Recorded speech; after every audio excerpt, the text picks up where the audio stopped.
Muchas gracias, afición. Este es para vosotros.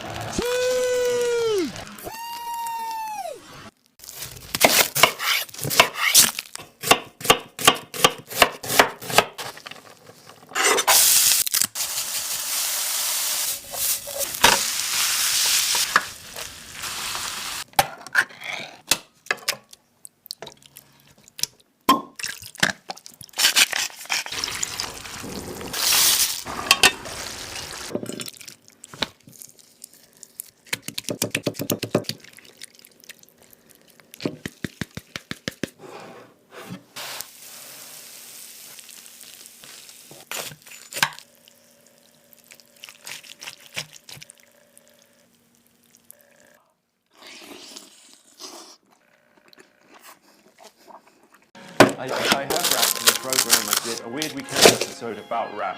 Can you remember any of the rap that you did? My money don't jiggle jiggle, it folds. I like to see you wiggle wiggle, for sure, and make me wanna dribble dribble.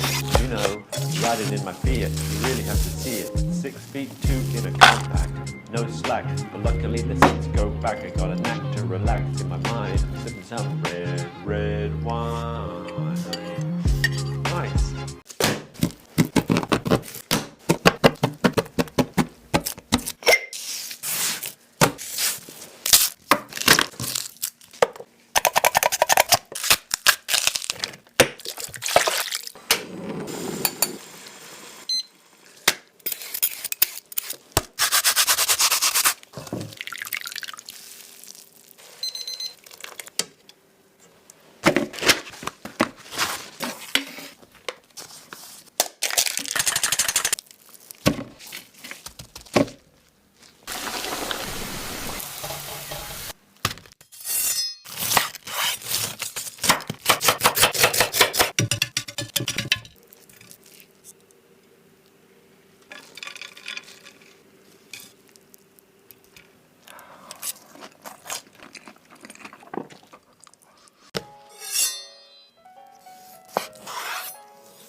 二人映れば急に真夜中のドアを叩き帰らないでと泣いた